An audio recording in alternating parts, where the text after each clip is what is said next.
Warning: the following podcast contains violent scenes that may be unsettling to some listeners. Listener discretion is advised.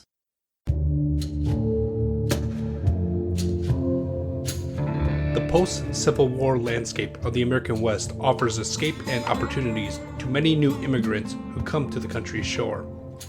A few of them brave the journey to the camp town of Missouri Crossing, each looking for a new lease on life in the Dakota territories. Join the settlers of Missouri Crossing, including Gregory Smith, played by Joaquin, Sister Margaret Miller, played by Monica, Bjorn Hagman, played by Chris, and Craig as the keeper of arcane lore, as we explore the horrors that await us on Down Darker Trails.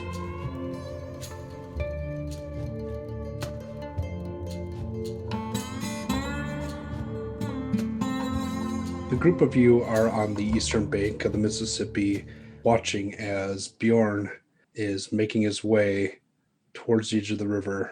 On the other side are two natives who are just standing there staring back at you. What are you doing, Bjorn? I slowly go walking up to him, kind of like with my hands, not like on my two pistols at all. I don't have my rifle with me. I would say my rifle's like left with my horse. And I was kind of trying to walk like in a over accentuated, like, kind of hands out a little bit way, just kind of showing that I come in peace and I'm not coming to mean any kind of harm.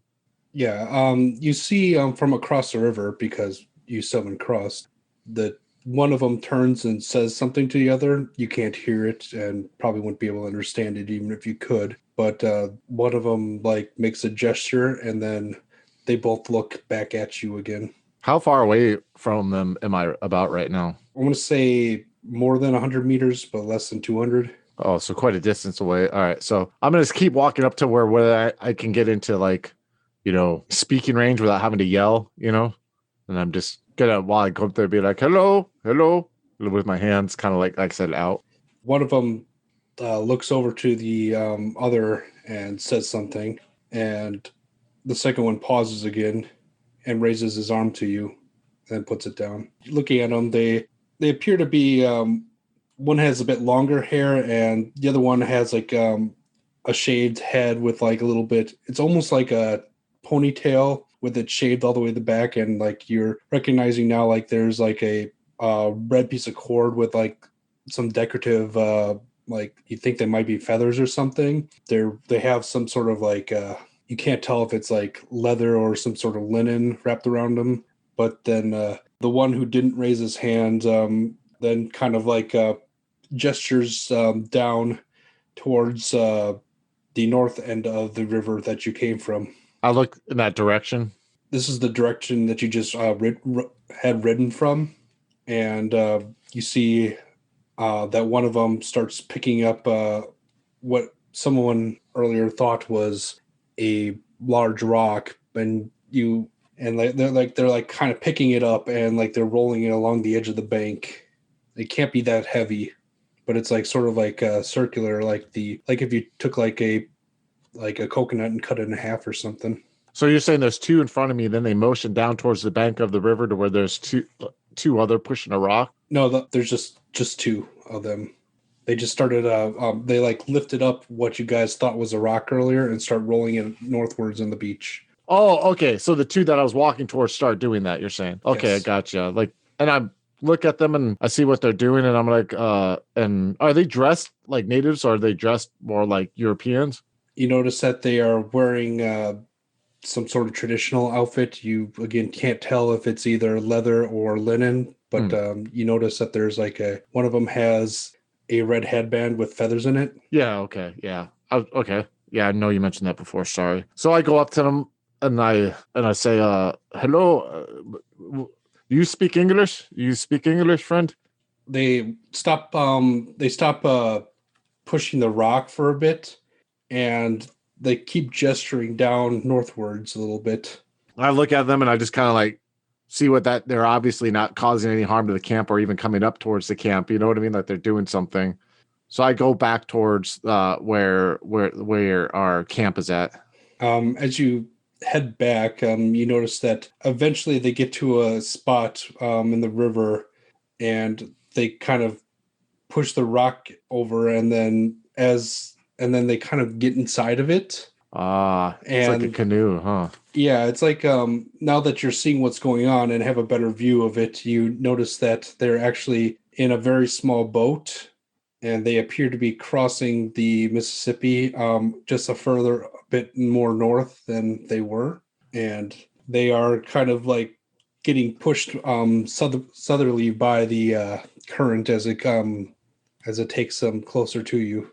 So it looks like they're coming towards us. That's why they're crossing the river. So I'm going to go up towards where they're going to be at. You know what I mean? I'm going to head towards that way. Yeah, you're going to go towards like a intercept place. Yeah. Okay. They eventually get to the eastern bank, and one of them gets out while still in the water and helps the other kind of get the boat back on land. And you notice it's like this like tightly woven reed basket. Looks like maybe reeds or willows or something with some stretched skins on top of it, covering it. And now you can understand why at a distance it was perceived as a rock, but you're maybe about 10, 20 meters from them at this point. And I say, then I would start walking up to them. Like, hello, friend. You speak English? Since you are not a native English speaker, I'm going to have to make you a speak English roll. Yeah, for sure. So see if you can. Let's see. What skill is that again? Language English. Language. Okay. Oh, English, 30%. Okay, I got it. Sorry. 30%. Let me go ahead and roll it here. Nope, did not make it. 79. You see one of the natives kind of looks at you, and he has a very quizzical look on his face. And he says something in a native tongue that you have no idea what he's saying to the other one. And the second one kind of laughs a little bit. I just kind of smile, like, doing that awkward smile, like I'm in on the joke. But do I see them have anything in this boat, or is it just them two? You see like a stick with what appears to be some sort of string or line, and it looks like a fishing hook on it. You notice that the thread and hook appear to be of like industrial manufactured instead of like made by hand. Oh, you go fishing. I make like a fishing like movement with my hands. They kind of look at you and start laughing to each other, and they kind of point back directly at the camp. Gregory and Margaret, you see this sort of almost comical scene unfolding in front of you, and then all of a sudden you see that one of the savages that you thought was going to attack you starts pointing at you. Margaret is going to kind of get a little closer to Gregory and look a little bit confused. What on earth is he doing? You can't tell me he's actually going to bring them to the camp, is he? Well, I mean, they might have something to trade or something. I knew a few traders who would come here and there to the army like during the war, but I don't know. Look, they're not shooting them full of arrows, so looks like they're not dangerous. Besides, we outnumber them, so if there's any trouble, we can handle it. Well, if you say so, Mr. Gregory. She still looks very skeptical, but she takes a step sort of behind Gregory just so she can look ahead, but not be too close to what's happening. So if the arrows start flying, he gets it first. Darn tootin'. So I motion towards the camp, and I kind of just like, like a gesture for them to follow me. But then I point to my chest, and I'm like, Johan. And I point to the first one. He kind of looks at you a little bit, and then he says something, but like you don't know what it meant. And I just kind of motion him to follow. I'm like, come with. And I'm like, hey, Gregory. And I'm like, just like waving my hand as I am walking up, trying to like, what Bjorn's trying to do is like diffuse any tensions that are going on right now by being overly, happy and kind of like comforting, toward and trying to convey that to Gregory, like, hey, we're happy, we're polite. So can I hear him from the other side? Yeah, well, they're still on the near side. They crossed and made their way over, and you see Bjorn leading the two natives back towards the camp. Father Nos kind of approaches the two of you and says, "What do you think that boy's doing?" Gregory says, it looks like he wants to bring them to talk to us. Maybe honestly, I don't know what's going into that man's head. I've only known him for like a few weeks by this point. It would appear he's bringing them over, I suppose, as a gesture of peace. I see. And then Father Nos kind of fishes around through his pocket and brings out this big like cord with a wooden cross in the end and kind of puts it around his neck, and he's kind of holds it up. Bjorn, can you make me a psychology roll? Yes, I can. Give me 1 second here, please. I have a psychology score of 50%, so I'm going to go ahead and roll that right now. Ooh, I got 100 on my roll. So that's a botch. You're kind of looking at like these natives, and it becomes very apparent to you that you have no idea what their actual intent is, and like what sort of damage that they're capable of. You could do something in the 7th edition rules called pushing the roll if you want to try it again. Yes, I'll go ahead and push that roll then. So the mechanic for this works is we have to agree upon a bad thing that could happen if you fail this one. You don't have to push it, but yeah, I'm going to push it. And I'm going to think if I push it, then, and if I fail, then I'm going to misinterpret something they say or do as like they meant to cause us harm. Okay. All right. And I'm really taking a crap shot here. Woo, 31, made it. I just realized I kind of almost could have like ruined everything completely with my roll, but go ahead. That's good. So like you are kind of still confused on what's going on, but then they start talking, and you hear the word Pierre, and like one of them points over at Father Nos, and like who's holding out this cross, and you're making the connection that they are understanding that he is some sort of holy man. Oh, hey, Father Nos and Sister Miller. It seems like that. Don't you know that they are that they recognize you for being holy people, which means they've probably interacted with Europeans or settlers like us before. Maybe they could be help. I think maybe they want to trade, or maybe they can help us find a way across the river. I mean, I think I found a way, but maybe they'd be able to help us migrate over the river there. Maybe in trade for something. Sure. If you think that's something that's wise that we could be doing, I'm not really sure we could possibly trade to the natives that they wouldn't already have. Well, if you look there, one thing I noticed, what's the word? And I make like a fish hook symbol with my finger. The fish hook on the fish line, it's made of metal. It's manufactured. Fish hooks? Yeah, fish hook. They're using a fish hook. You know, like, so what I'm saying is that, sister, my point being, sister, is that they probably have trade. They do trade with the Europeans, or you trade with settlers, because they don't have the capability to make a cast iron metal like that. Do you understand what I mean by that, sister?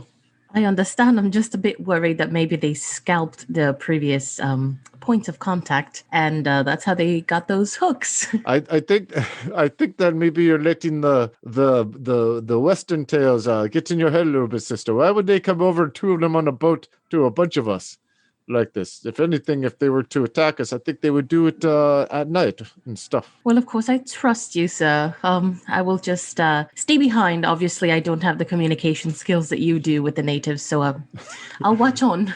I barely have At that point, Gregory just suits to look at her, just be like, really? I don't have that good communication skills with you, let alone the natives, but I could try. Where's Mr. Freeman? Have you seen Mr. Freeman around?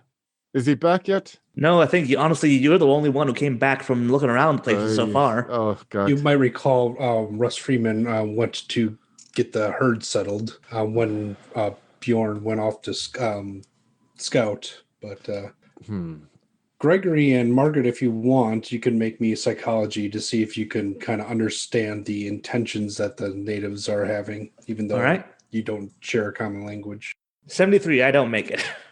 I rolled a 39 out of 40. Well, Gregory, you're still a bit confused about the whole situation, because like this is honestly the first contact you've had with any natives. But Margaret, despite your fears, you notice that like the two natives are kind of like joking around and like don't appear to be like fazed by the amount of like white settlers that are coming over to them right now, and they're walking up and they don't seem scared at all. But they also aren't making like a threatening presence known. I mean, you still can feel however you want about them. But then Father Nos puts his hand on your shoulders and says, "Come, sister, we must at least try. This is what we're here to do after all." Of course, Father, you're right. As they come closer, they don't really seem too bad. They seem just like you and I, just a different color, of course. Right, you are. We must always look for God in all things. And by this time, Bjorn and the two natives have made their way closer to the camp, and you are all together within distance to interact and talk. So I think here there might be the potential for, and I stop for a second, like don't you like go and I take a stick and I'll like kind of like use my foot to like scrape some, flatten some of the dirt, like get some grass out of the way, and I like point to the two natives and I like take the stick and I draw like a shape of a river, and then I kind of like make a circle where like our campment is at. And I kind of like then like make that we're trying to get over the river to the other side. And I point to those two and I'm like, do you know where we could cross the river at we make a trade? Let's see. I got persuade if that helps. I got I'm trying to think like if there's some sort of like expression type role that would fill this. Probably persuade or fast talk. Yeah, I have 16 persuade. I got 5 in fast talk. Yeah, let's go with persuade if you like. See if you can like make your intentions clear. Make it be known. All right, let's go ahead and do that. 10 out of 16. You see, one of them is kind of looking at the river and then looks back at your drawing and holds his hand out. Like he wants something? You see that he's looking at the stick. Oh, and I hand him the stick. He takes the stick and indicates the circle that you drew, and then you see a bend where you drew, which probably corresponds with the bend that you saw further north. And he kind of takes a few pokes at the sand and makes track marks across the river. And you made your track roll earlier, so you actually put a stone at a spot where you saw. Yeah. I just confirm. Yeah, that what I found. Mm-hmm. Okay. Oh, okay. Yeah, they start talking amongst each other, and then Father Noss kind of says to Margaret, I could be wrong, but I'm hearing a few French words between the two of them. French words? She kind of stays quiet for a second just so she can listen to the natives as they talk to Bjorn. And she nods slowly. She says, I think you're right, sir. It could be that they've had some experience with French fur traders or something, but they don't seem hostile to me, and indicates to the kind of like the sand table that Bjorn and the two are making. He indicates that maybe they've done this sort of thing before. It certainly looks like it. Even though there's a bit of a communication gap, I think Mr. Bjorn is really making headway with them. Perhaps we'll be on the other side of the river in no time. Father Noss nods and then says something in French, which I don't believe any of you have French. Nope. And one of the natives peeks up and then says something with some French sounding words back to him. And at which point Father Noss says, so I think he says his name is Red Fox and the other's name is Rising Cloud. It looks like we have an interpreter. Thank you, Father. Ask them, are they here to trade, or do they want something in trade for what they shared, or what are their intentions? Father Noss speaks some more French for a while, and there's some time goes on where they're both talking to each other in languages you can't understand. And eventually Father Noss turns and says, it's a bit difficult to make out, but first off, they say that you talk very funny. And that's everyone here thinks I talk funny. I just start laughing like all loud. And they said that they'd be able to help us in trade for either manufactured goods or horses or cattle. Or what? Can you define help? Like what they mean by help, so I could talk to Mr. Freeman? Like, do they just mean one-time help, or help for the whole trip? There's some more conversing between the three men, and eventually, Father Noss indicates that they said that often travelers would get native help to in crossing over here. He says that if you were to continue several days that way, and he indicates northerling away, we would eventually hit the town of La Crosse, at which we could have white men help us across, or we can cross here, but they say that they can give us a much better deal. Let me, okay, tell him I'm going to go talk to go grab Mr. Freeman. I don't feel comfortable making this call without his okay. I think it's a good deal, but I can't speak on behalf. It's Mr. Freeman's cattle. Yes, can you keep him busy here while I go run real quick and go get Mr. Freeman? I certainly will, sir. Thank you, Father. Anyone see my boy, by the way? I'll go look for him, and I'll just go around the camp making sure no one starts taking shots at them out of stupidity. Yes, Yeah. please. Well, you know what? I'll let your discretion devise. He needs to learn the authority from someone other than me. So you have my blessing to handle it how you would like, Mr. Smith. All right. Gregory, what's your take on all this? You've been pretty quiet. So at first he was sort of worried. He was a little bit like concerned about, he didn't know what the situation was, but when they just the two natives come along, they talk about in French and stuff, they say they're trying to help. He's just, it's just, they're trying to haggle for business and stuff to get stuff out of us. He understands that. And so he's like, okay, there's no danger here. If they wanted to kill us, they probably would have already, shot at us from the trees or something. So he's completely, it's just trading with the natives and stuff. He's completely calm by this point. Right. And you do know that Johan did take shots at them, but from what you've seen, the only thing that they seem to be armed with is fishing supplies. A cruel laugh. Not just playing. So yeah, definitely Gregory is gonna start going around the camp, just spreading the word that we got some friendly natives trading. Don't anybody shoot them, and he's gonna look for Bjorn's son just to just be like don't shoot at people when you just rather of the blue like that. Yeah, it doesn't take you long to find Johan, and he's actually kind of hanging around your son Mark, and kind of like trading stories about the experience that Johan had. And I just say, hey boys, Johan, yes, Father. Yes, sir. You mind if I see that gun for a bit?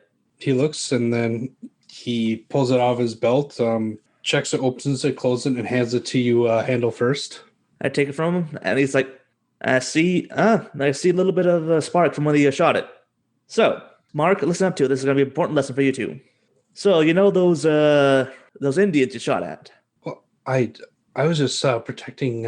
I'm not saying you did something wrong. I'm just saying you did something rash. And now... kind of lowers his head. Now, I know probably your father has talked to you about this stuff before, but listen. It ain't a bad thing to want to protect the women. That's what the men's for. But you got to make sure that if you're going to shoot something, you don't miss. And if you want to make sure it's something worth shooting at. So if you actually hit what you were aiming at, we wouldn't be talking with those Indians right now. We would still be waiting around trying to find someplace. So you got that? Make sure you know what you're shooting at and if it's worth shooting at.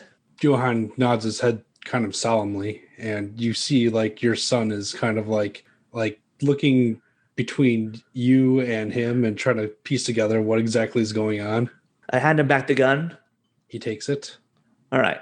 So if you want to go on, your father's going off to talk to Mr. Freeman. So if you want to catch up with him or something, I don't know what you want to do. I suppose I should get back to work. I don't know. Maybe I'll get the coffee going. That way, Mr. Baker isn't upset. Coffee is always good. And I just sort of usher him off and then turn to my son Mark. It's like, you see that, son? That's how you handle people without getting up mean about it. Yes, sir. If I could have gone in there yelling, cursing, give the boy a smack on the head. That would have fixed the problem, but it really wouldn't have fixed everything. So sometimes you got to be able to just use your brain a bit. Use your brain to talk.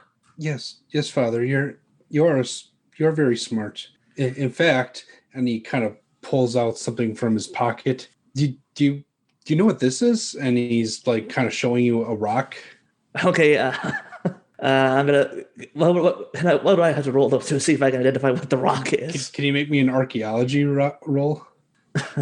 If I make it, I have it at 1%. So we'll see. Anthropology could also work. Oh, anthropology. That's also a 1. If I actually make this, I'm gonna laugh. No, I don't. You're pretty sure it's a rock. And that's why I turned to the boy. Just I'm sorry, boy. I don't know rocks. I know metal when it's been melted down, but rocks, sorry. Maybe you want to try maybe somebody like one of the preachers. They got more learning than I do. It's okay, Father. And he kind of just like drops on the ground and heads back to your wagon. Oh, well, it's probably nothing. Bjorn, it takes you a while, but eventually you locate Russ. He's giving directions to some of the other cowboys with the cattle. And you ride up to him and he says, Eggman, you find us a way across? Yes, sir, I did. And I found a way. And I also found 2 natives who are willing to help us across. They confirmed that what I found is indeed a way to cross the river. They want to bargain and perhaps make a trade for them being able to help find us help us the way across that I found. They said if we go though a couple more days, though, not same direction, that we will come to a town where they can have some settlers help us cross. But I think the way that I found, with the help of the natives, will get us across quicker and probably cheaper. But I didn't want to negotiate with them without you being there, Mr. Freeman, seeing that this is your thing. This is your and I'm trying to think of the English word, your project. And he seems to consider that cheaper is better. Yeah, I can negotiate if you want, or if you want to be there, you can come back with me, sir. I can come back to you, but what do you think that they want? The father, the priest, he speaks French. They speak French, and they said either a couple of horses or some manufactured goods or one of the cattle. I don't think it's much that they want. Oh, we'll see about that. All right. Either way, it seems we'll be spending the night. Make sure that boy of yours has the coffee ready. Yes, sir. Yeah, I'd make sure of that. Yep. All right. Take me to him. All right, come on. Then I just kind of like lead, have him follow. I take it he has his own horse and everything, and hightail it back. Yeah. Margaret, you've been kind of left alone with Father Nos in the company of the 2 natives, Rising Cloud, and Red Fox. What are you doing right now? What are your thoughts on the matter? Seeing that the father speaks French puts her mind at ease. Now she's similar mindset as Gregory, that if they wanted to kill us, they would have done so. And, she's kind of thinking back on what Bjorn said, that if they wanted to try something, we could they would have either tried it already or we would have outnumbered them. So she's a bit more in an observational mood. She's staring at the natives because obviously they look so drastically different than any man she's ever seen in her life. And she's kind of just looking all over them, trying to, and mentally, I guess, catalog the differences between the white man and the red man. Yeah, and you're kind of like getting a good look at them now. Like they have really high cheekbones. Like their eyes are really deep and some prominent noses. But to be honest, you've seen most of these features in pretty much many different cultures. The skin tone is, it's not black like some of the cowhands that you've been riding with, but it's not light like most of what you might call civilized folk that you spent most of your life with. So it's like really curious what you're trying to categorize like their place in this world might be. I don't think she would attempt communication simply because she knows she doesn't speak French and she's not confident enough to do so. But she would make them a cup of tea and approach them and try to hand Red Fox first a warm cup of tea and make the motions of drinking it. And she has her own that she sips just to kind of make sure they don't think it's a trick or anything. The one referred to as Red Fox takes the cup and kind of feels it and takes a sip, and his eyes kind of light up and he looks at Rising Cloud and passes some to him, and they take a sip and passes it back, and Father Nos says, I think they like it. What kind was it? She smiles a little embarrassedly and says, my personal stash of mint. Yeah, I have a feeling they don't, see it that often around here. At least there's one thing we've got in common with them. They like their tea. And Father Nos smiles because he himself is a coffee man. Eventually, Bjorn returns with Russ and Freeman in tow, and the group of you get to discussing terms of what sort of help that the natives would provide in the crossing and what sort of costs that it would come up with. So through interpretations with Father Noss, and we're not going to role play through like every little bit there because it's just going to be me talking to myself and not English. But basically the idea would be that extra people and goods could be loaded into boats such as the one that they brought across, transplanted to the other side, and that spot that Bjorn put a rock by, they said it is probably the least rapid spot in the area, and some wagons could float. Some of them could be like double teamed with multiple sets of oxen and just driven through. But either way, things would get wet. So they're talking about how many trips it's going to take, ferrying various goods, and the cattle and horses could just be driven across and hopefully could swim. So Russ seems to accept this sort of plan and agrees to give some cattle in payment for this as well, but they are also looking for some manufactured goods and other treasures that you might possess. So what I want each of you to do is kind of like describe what sort of thing that you personally give up in trade to secure passage across the river. And let's start with Gregory. All right. I guess maybe he would give a couple of... Luckily, he has a lot of tools and stuff, so maybe a couple of... I don't know. It's a good question. Maybe like a couple, like some older hammers and stuff that he could use for like metalworking, but he feels like he could get rid of them and not really be too impacted by it. Yes, they would very much accept the hammer from you. All right. Okay. And Margaret, what have you chosen from either your own possessions or from the missionary wagon to give up to them? Margaret doesn't have much, but seeing that they are fellow tea enthusiasts, she goes into her personal stash of tea, and she gets a couple of grams of mint tea and maybe some lavender tea that she puts into the little cheesecloth baggies and offers it to them. They are excited about this and accept. And Bjorn. I was kind of hoping that I'd be under the package of the other cowboys, because I really don't have that much to give. I got my book and my son and my guns, like that's all I really got at this moment. Give him a couple bullets. I guess I give him a couple bullets. So I give him a couple, like 5 bullets. Yeah, I guess they accept it. But you don't really have a whole lot to give. Yeah, I know. And I'm all kind of like, okay, here's some bullets, hopefully I don't need them. Like you could give them straight up cash, but like, yeah, like that's something that like they could probably use it in trade, but like for them, that's just something you'd have to carry around. So, yeah, like, do you want this English to Norwegian translation book? No, I'm just joking. Yeah. All right. Just note that you are down some ammo, so hopefully you don't run into anything dangerous that requires you to, fight it before you get to civilization. I know. Geez, what would lead me to think that would happen? So the night is spent in like relative peace, as it's decided that the camp should remain up on this side of the river until another one could be established on the far side. And many of the inhabitants of the area, as well as some of you, are sent to like gather like bits of willow and stuff to make additional boats and baskets.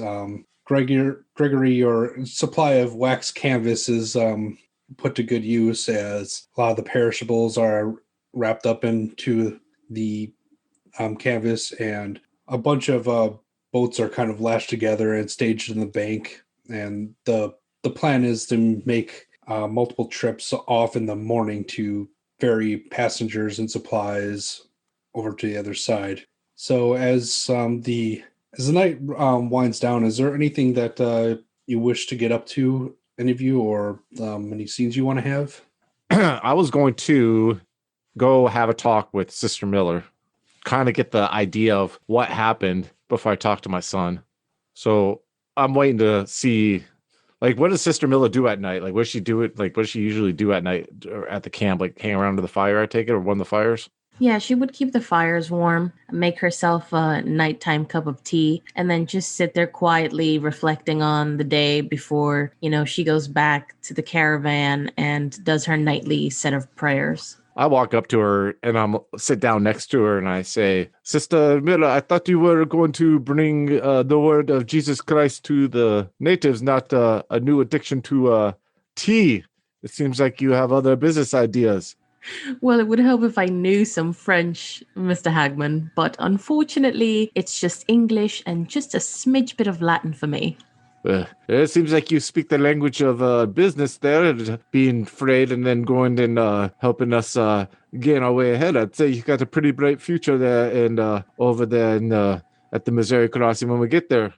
Well, that's very kind of you to say, but I would never aspire to such things. Who knows what we aspire to? It could just be fate. But I got to bring it, the subject of my son up. How he handled the situation today. I was hoping to get your story that happened behind there. Your perception, your story.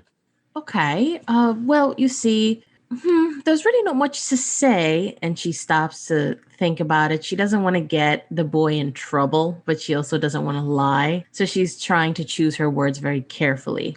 Well, it began in the river. I was washing my foot first, and then I decided I needed to sort of put my whole leg in the water. Your son was keeping an eye out, of course, being very brave and defending me in case anything came at me. I don't know what kind of, flora and fauna are about. I don't know anything about such things. I was washing myself and I came across your son. He came back.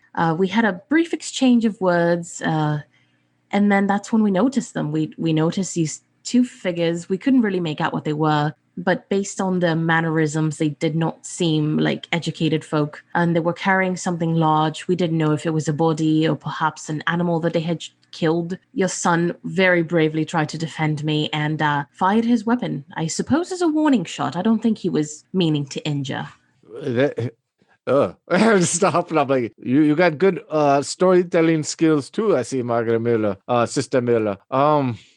I stopped for a second. I'm like, I know he had the good intentions. I just figured out how I have to handle it. I know Gregory spoke to him, and I was hoping that to eventually the boy, when we get to Missouri Crossing, he could work for Gregory. I thought maybe Gregory speaking to him will kind of build that relationship. So I don't know if much needs to be said, but maybe I'll think about it some more. But he trying to give him purpose, like I can only imagine where he is how he is looking at things. I like make a looking gesture with my hands, like his perspective on the world. And like you can tell when he says perspective, like he's been thinking about that word and he's finally getting it.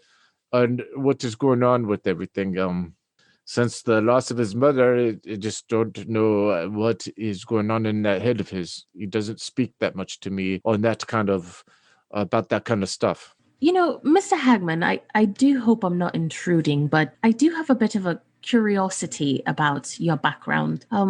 I know that you've mentioned that your wife has passed and she is with the Lord, but I don't quite know enough about how you ended up currently where we are. I mean, you had your wife, you had your son, you had a stable job from what it sounds like, rather prestigious. And now you're with a caravan of what seems like misfits just crossing the United States and the settlements. How does one make such a change? And you see there's a moment where he doesn't stare at her, he looks sideways at her because he's looking at the fire, and then you could see his eyes, his kind of, he tries to have around people this kind of lighthearted in a way, sometimes aloof attitude, but you see the moment where you mention that he looks sideways at you, his look just gets not stern because that implies that he's upset at you, but you just see it goes from aloof to his eyebrows furrow a little bit, and then he looks at the fire again for a second, looks back at you, and he clears his throat. He's like, I was wondering when this would have to be talked about, and I assume that it was going to happen sooner or later, as much as what happened now. He looks at the fire again, and there's a moment he's like, you remember the other day when I told you that there is definitely some darkness in this world, and there needs to be people like you in it? Yes, I recall. Yes. And I stopped for a second. He's like, okay, I used to be a constable, a police officer where I come from. I told you that before. And before my wife's passing, I was working on something, on a case. And I sat for a second and looked down. I was like, you know one thing that I like about America that makes me want to come here? The one thing that makes me want to come here is that it's fresh. Everything is new. You can come here and you can start over. We are going to a new town where there's barely been there. Gregory's going to go there and be the first blacksmith there. I'm going to go there and I'm going to have a new life. You're going to go there. You're going to have a new life. And it's fresh. Where I come from, Europe, the old land where you come from, it's not. People have been there for a long, long time. People have lived there a long time. And thus bad things can be there for a long, long time. Do you follow what I'm saying? I'm afraid not really. I can see that you're here to start anew, but you're not really making much sense, I'm afraid. Well, listen, because it's hard to make sense of it all. The case I was working at involved people who come from power for a long time. Their fathers and their fathers and their fathers' fathers. And they have riches and prestige, and they do bad. There was one who do bad things, and maybe we'll talk about it some other time. But what I saw there made me realize that where I live, there's no fresh starts. And decisions I made sometimes I think caused it that my wife died, because right after I did that case was done, she got tuberculosis and died. And maybe it's judgment for what I did. I don't know. We'll talk about this again. I'm not ready to talk about this right now, Sister Miller. Oh, I am so sorry, Mr. Hagman. I did not mean to pry. You're right. It's a bit much. Thank you. No, it's not your fault. It's just, I don't know. I'm tired. I try to be happy with all this is going on. But listen, I promise you, I will tell you. I will tell you later. I'll tell you one day. Thank you. I appreciate that. And I sincerely appreciate all that you've done for all of us today. We honestly would still be stuck with no way to cross the river without you. Oh, I don't know. Your tea has powerful abilities. I'm sure you would have found a way. Thank you. You're very sweet. I do hope you enjoy the rest of your evening. Yeah, and I get up and I pat her on the shoulder while I go walking looking for my boy. If historical APs with a supernatural flair are your jam, then The Ultimate Evil is just right for you. With inspiration pulled from the Satanic Panic, The Ultimate Evil takes place in the 80s as 4 young men reunite to discover the mysteries that surround their childhood mentor's death.